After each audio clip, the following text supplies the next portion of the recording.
to secure something. Why does this not work the way that I think it should? What it is that they need that can consume intelligence. You really need to know some programming language pretty well. Security is the feeling, right? Destructive power that has to your organization. This is Hack Chat, where red and blue teams unite.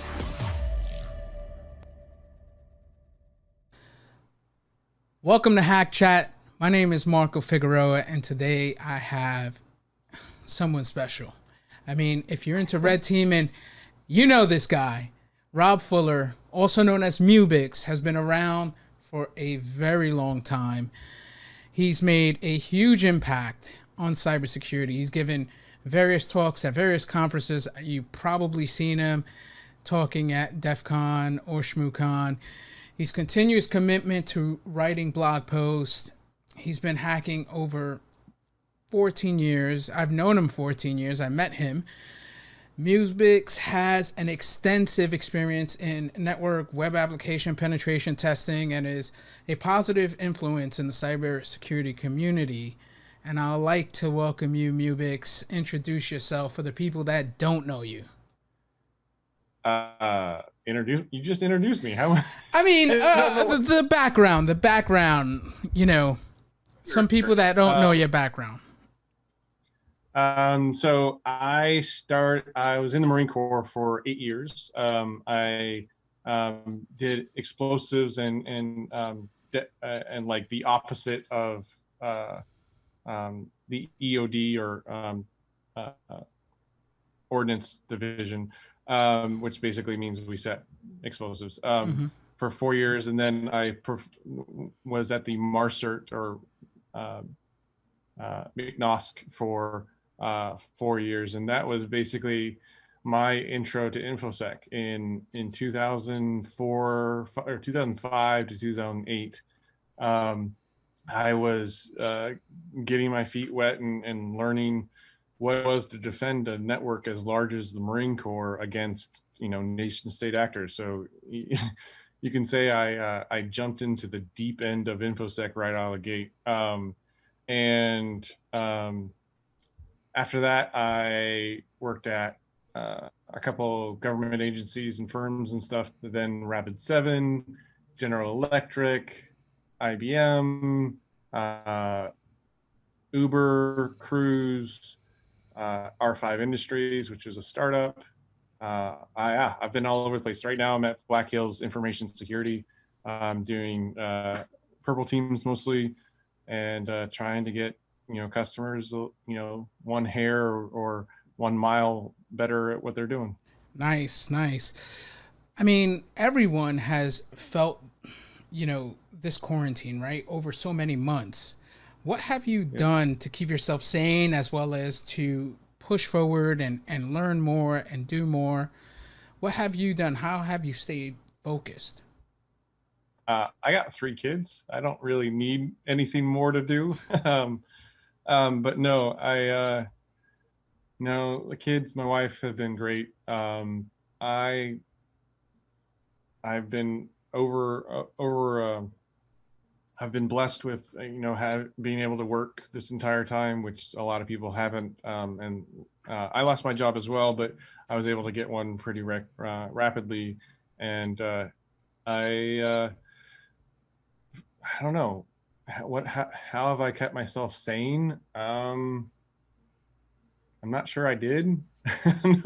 No, like I don't know. Just I've been doing the same stuff I always do. I've been working from home for close to 10 years now. So like this COVID lock-in hasn't really changed anything for me. Yeah. So you moved jobs recently, right? And I'm paraphrasing about a tweet earlier this year that you sent out, and it was something of the lines of, if you have a cert, CISSP, make sure to put it in your, title head and when you're sending out emails and on LinkedIn. Why was that? What made you write that tweet? That was interesting to me. I still remember it. Yeah, so I don't want to go too far into details of why, but essentially it has been a rude realization over over multiple years of career. And it's you always expect as an employee that you'll be recognized for the things you do, and your managers will just magically see the value you provide. And unfortunately, like, they also have jobs to do too. They can't always be watching all the amazing stuff that you do, or like having a cert, or like getting a cert, or doing that big project, or doing that small project that that does a lot of things that goes unnoticed. So the tweet was really focused around, you need to be your biggest advocate. Like, you need to brag. You need to be humble, but also, like, you to get ahead in infosec, to get better jobs, or to move up. You need to make sure that you are seen.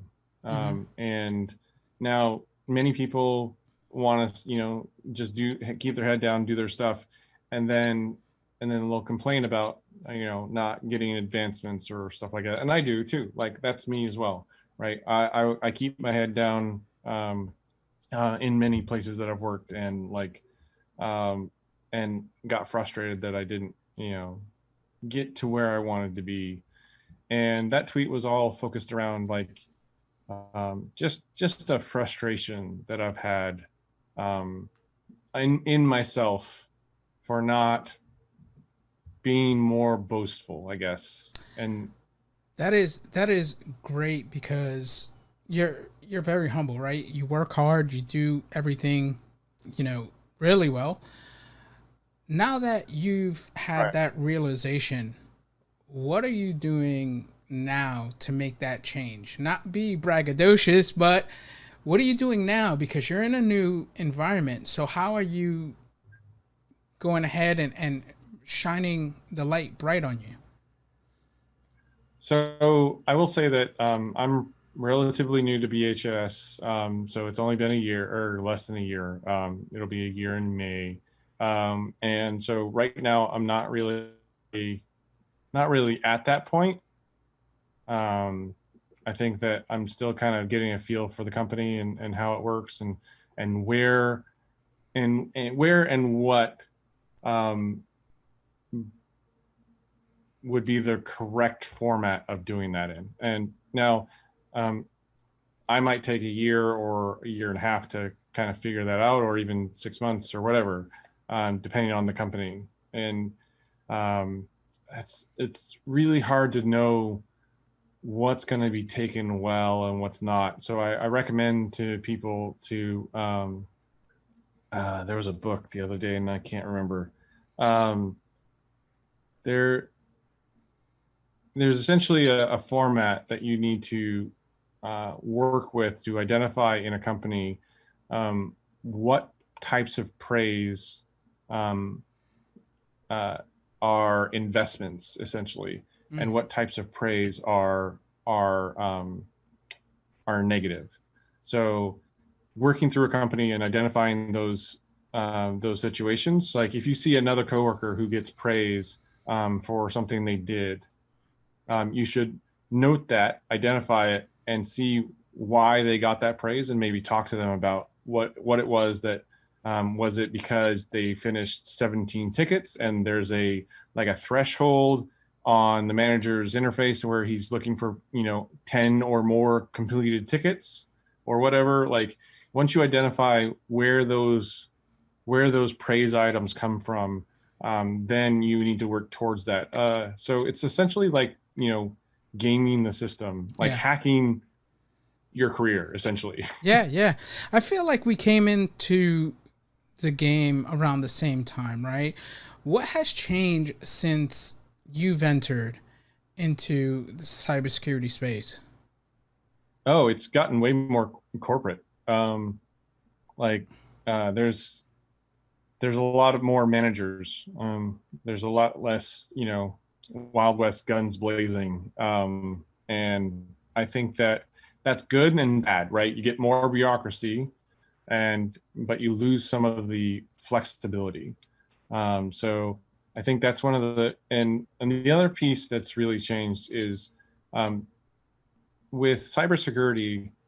As a consultant, when I worked at Rapid7 back in 2009, even in 2009, it was always a fight every single time with every single customer to get them to understand that you are there for them, that it's not adversarial, that it's not, and like red teamers are at fault here too for making it adversarial, but like getting customers to understand that you have their best interests in mind.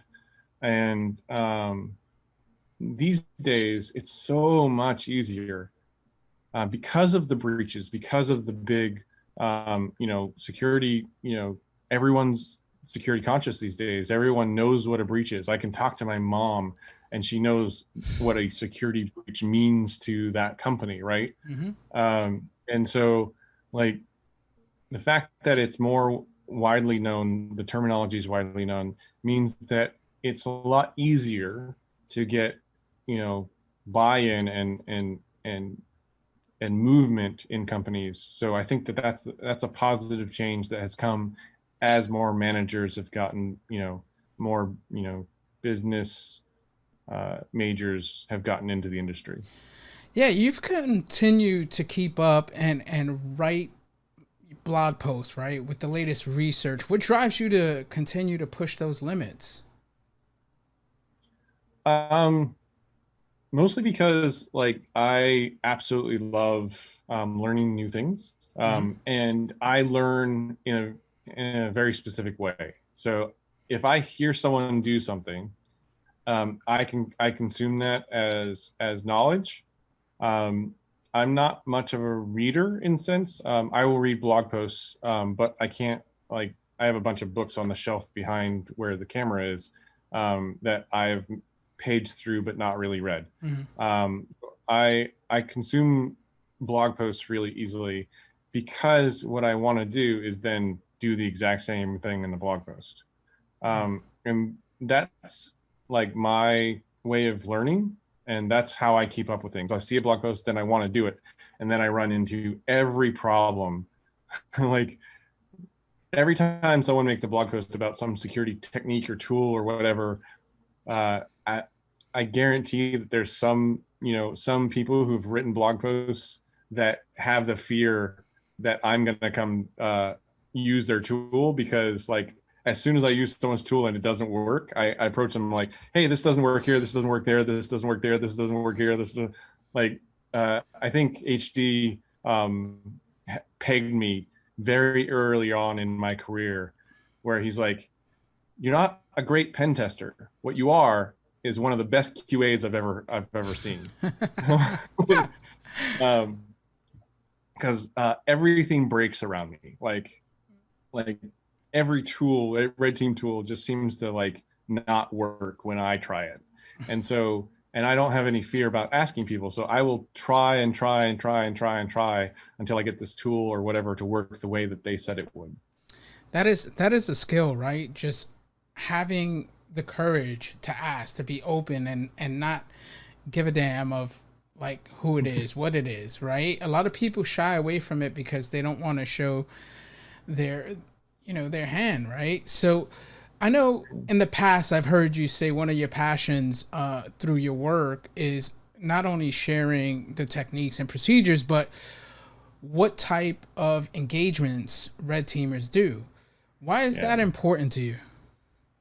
Because I think that different organization, like it's like as if you went to McDonald's and the only thing they sold were burgers. Like, great, I've had a burger. I love burgers. I absolutely love cheeseburgers. You can add whatever topping you want. It's going to make them, a mean burger, and you can change different things in it. But sometimes I want a chicken sandwich, right? Sometimes I want a fillet of fish, right?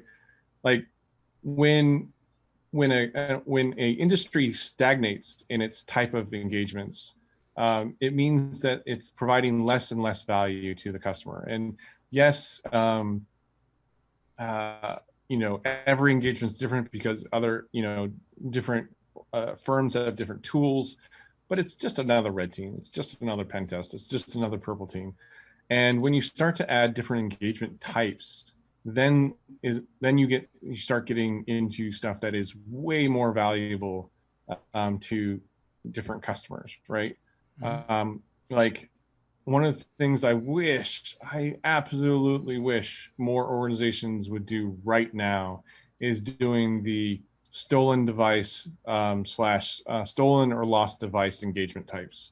Right now, with all of COVID happening, with everyone working from home, having a device stolen right now for most organizations means that what they do is step one, they disable the device remotely or try and remote wipe it. Mm-hmm.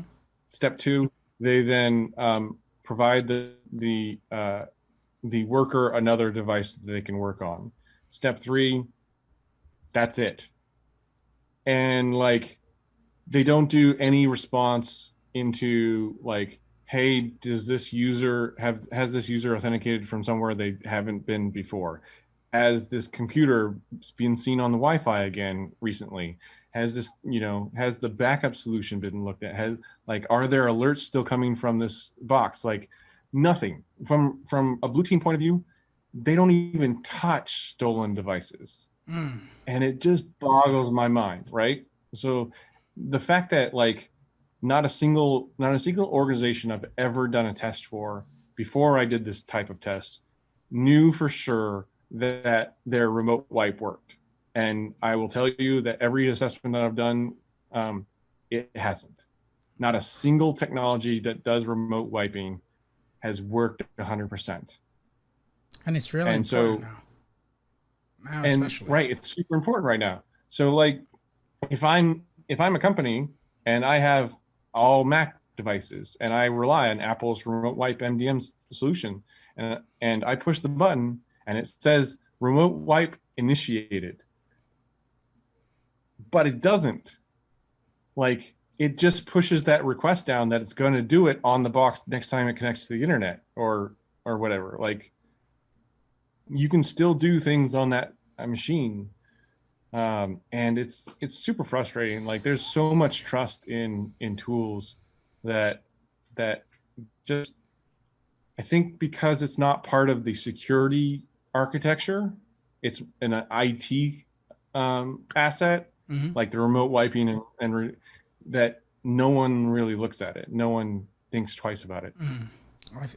I feel a talk coming in 2021 from you with that. You've built Nova Hackers with Chris Gates. I believe it was 2014ish.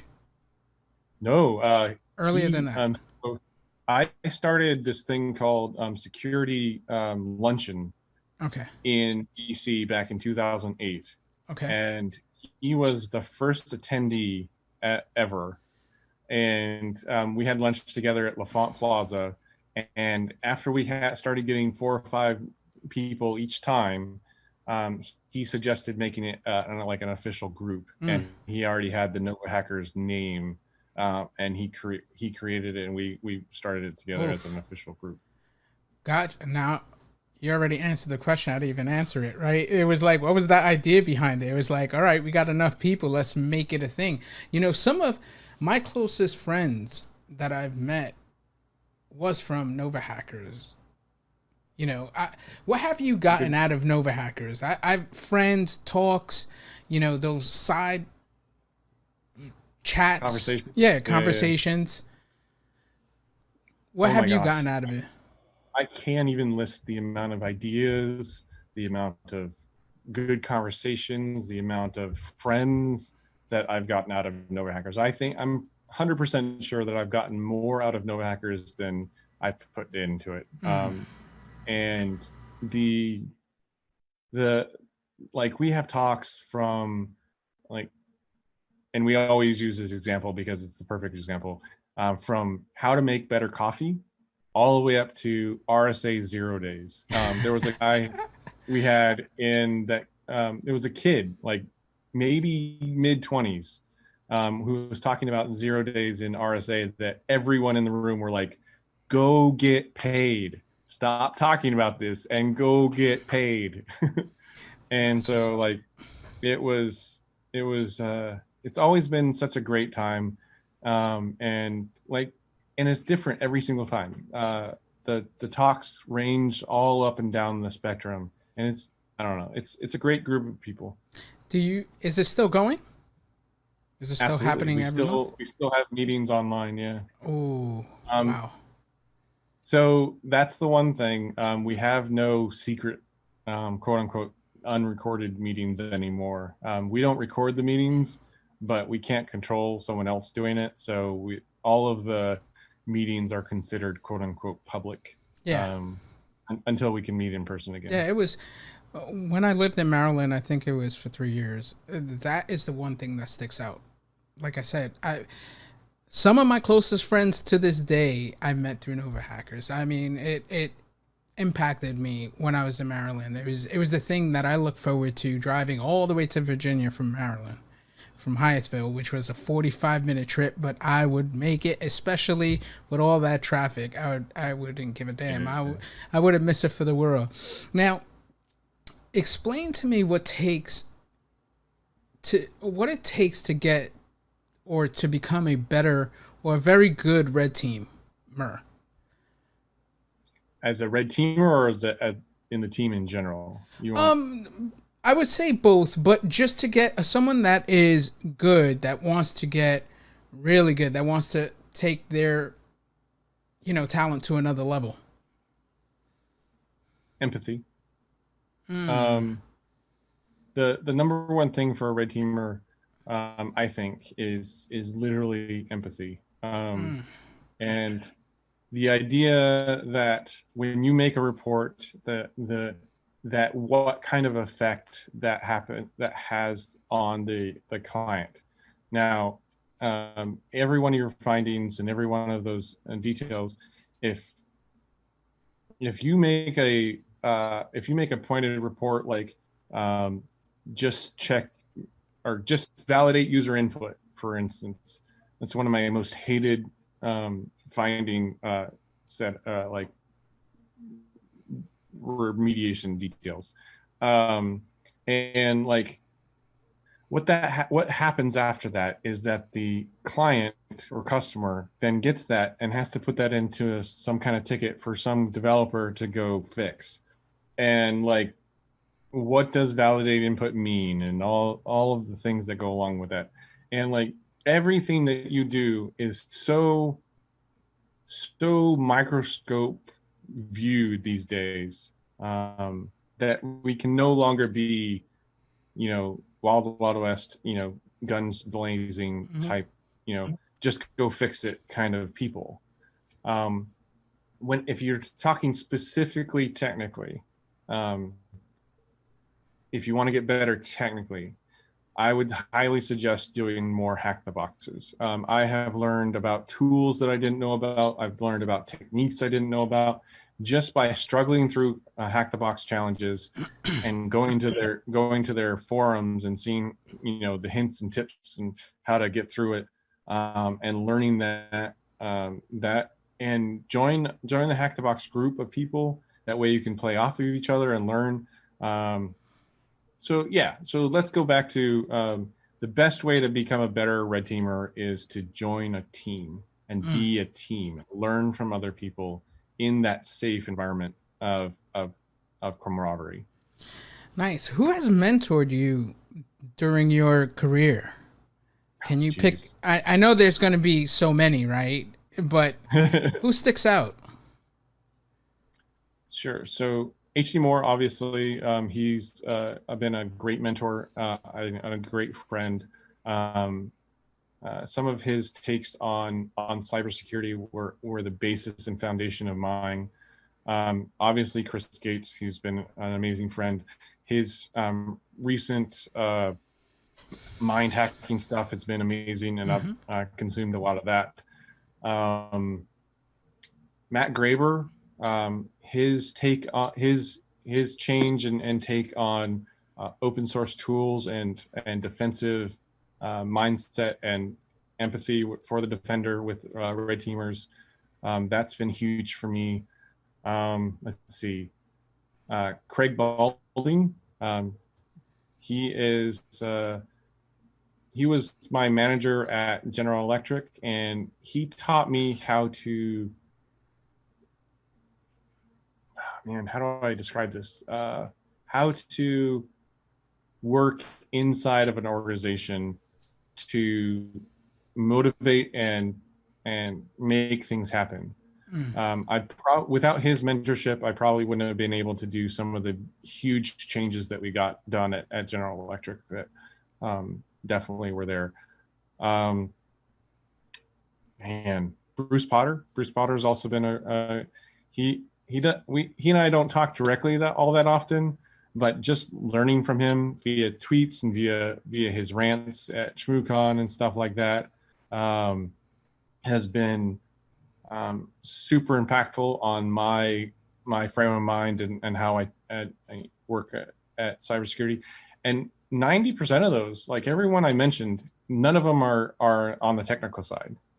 I mean, they're technical as people, but their mentorship was not technical. Mm-hmm. It was all mindset and how to approach different problems. So I think that if you have listeners or viewers who are looking for technical mentors, then that's a lot harder to do. They should just use everyone, like literally join all of the Slacks and stuff and just ask questions. Yep. And don't be afraid to ask those questions. I think for me, what I would do usually back in the day when I went to DEF CON 8, 9, up to like 14, and then it got to me too crazy. But I used to look through who was speaking, what interested me about what they were speaking about, read anything they had out there published, and then I would go ahead and write questions for them just in case if I met them at the bar or I seen them walking across. I didn't want to waste that person's time by, hey, good talk.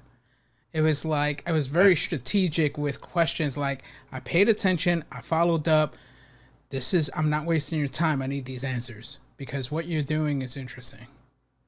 Yeah, that's an interesting point of view, or an interesting point. I think that me as a speaker, people saying, hey, good talk, is less, I don't know, it's more for them than it is for me, I think. It's generic. It's like, generic. When it's generic and it feels ingenuous. When people ask me questions about something that I talked about, that means they were listening and they were inspired to ask the question, which means that they thought it was a good talk. Yeah, and right? They were engaged.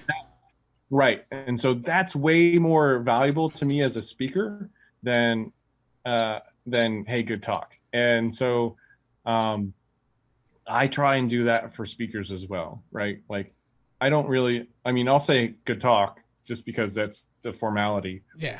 But I will also like, hey, did you think about this? Or I didn't quite understand that. Why does it work this way or whatever? And everyone I've interacted with, everyone I've approached that way or in Slack or in Discord or whatever has been super awesome. And so use the community as your mentor. Yeah, I completely agree. I do that now at smaller conferences, 300 or less, where it's, you're going to bump into them. It's small. And I go back to that. Like, I know this is going to be good. I'm here for a reason. It's not just to hang out. Yep. It's to pull out some nuggets and I could go back home and, get after it.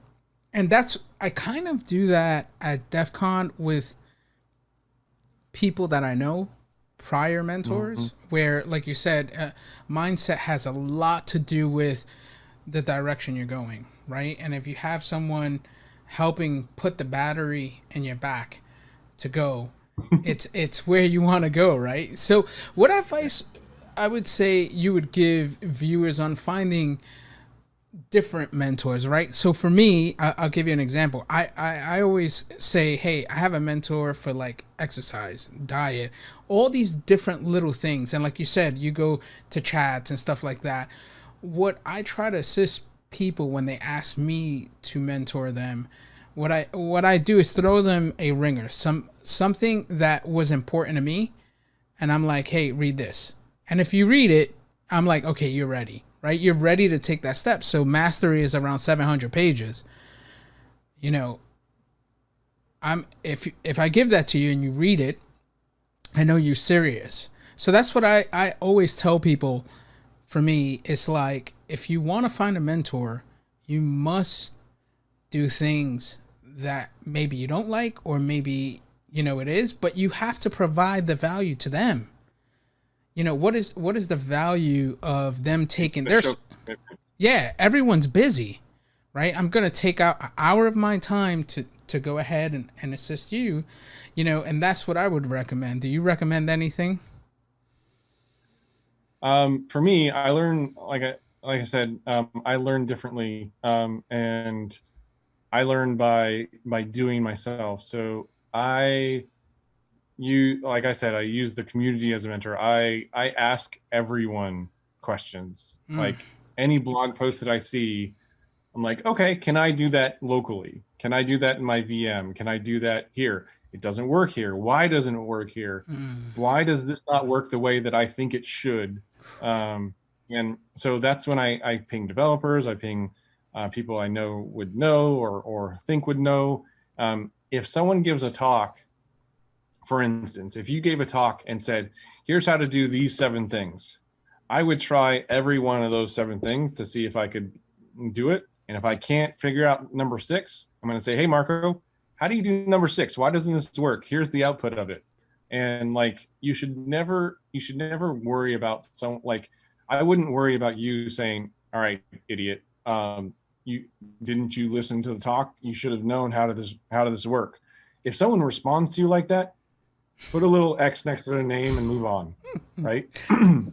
Like, there's so many people who are more than willing to share information that you should never waste your time on someone who isn't. Absolutely. You know, I always call like people like ourselves mental athletes, right? You have Olympians and all these different sports. We're mental athletes. We stay in front of our computer and we're focused all day. How do you stay focused for long periods of time? Do you have a routine? Is it music or sane? For me, it is music and sane. I know you love Red Bulls. I know you love. I love energy drinks. Okay. I do consume quite a few energy drinks. I have a couple over there right now. How do I stay focused? I have a little kitchen timer. As stupid as this sounds, I have a little kitchen timer that I bought on Amazon, and I flip it to 30 minutes or whatever.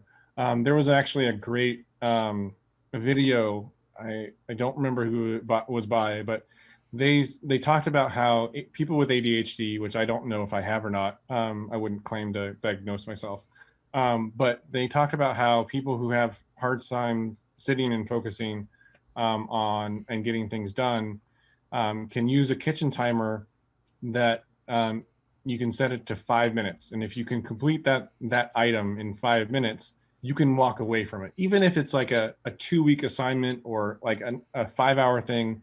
The overbearance or the feeling of that time suck of having something that's going to take you 5 hours is sometimes really hard for people, and especially me, to like sit down and say, okay, I'm going to sit here for 5 hours and get this done. But this kitchen timer has really helped me, where I set it for 5 minutes, and for me, finishing that 5 minutes, even if I don't continue on, that's an accomplishment, and that hit the goal that I was setting. And what really happens, which is awesome, and it's, even though I know it's happening, it still happens, is I'll set it for 5 minutes, and because I've started down that road, I will keep going, right? That load comes off my back saying it's going to take you 5 hours, and I work through it, and I'll spend, even if I only spend 2 hours on it, I still did the 5 minutes, and that's good enough. And that's where that mental, hack comes into play. Oh yeah. And so for me, focusing on something long periods of time, if I want to do it, it's automatic. I usually have a hard time walking away from things. But if I don't want to do it, I use the kitchen timer. Oh, that's nice.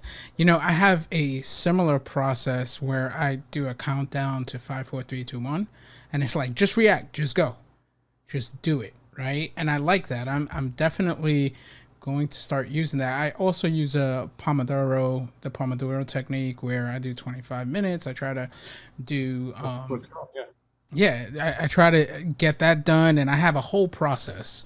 I have my headphones, there's a certain playlist, or I use brain.fm, where they have different types of music with brain waves, like zeta waves, I think it's called. And it puts me in a zone. I have scent that I use, and all of the little things is like, okay, you're ready, you're gearing up for war right now, and you're gonna have this tunnel vision, right? And that's what I try to do. It's the 2 cups of shots of espresso right there, and I load everything up, put everything on mute, and it's go time. And I find Have you read the book On Writing by Stephen King? No. So his book is all about how he writes and how he gets into the mode. And like, his books are gigantic, right? They explain everything down to the minute detail. And like, I can't even imagine writing as much as he does. And the crazy thing is, he does exactly what you just said. Like he gets into the mode. And one of the coolest things that I learned was, even someone as famous as him for his writing, he does the same things that you and I are talking about. His first 5 pages of writing, he talks about how his first 5 pages of writing aren't actually even words. He just starts typing and writing, or writing on a pad of paper to get into the flow. And it's just gibberish, and it's not even, conscious thought or sentences, and he gets into the flow. And like, that makes hearing that Stephen King, or reading that Stephen King does that way, makes me feel better about my process. Right? What is the name of this book again? On Writing. I think it's okay. I'm locking it in, because this is On Writing. Oh yes, okay. It is On Writing. So I kind of learned that process where through The Art of Learning by Josh Watskin, right? He was saying how to build triggers, right? To start linking stuff where you're building triggers, right? And I had to develop that, because I didn't know what it was at first. Like, what is my trigger? What do I need? And it was asking those questions and trying to be self-aware of my need. What is that? And I think over time I have gotten there. I kind of understand myself better. But when you read books and then you start thinking of things like I read David Goggins' You Can't Hurt Me, right? Great book. I recommend it for everyone. But he said something that really like impacted me. He goes, and I'm quoting his book: "What happens when you don't have music, motherfucker?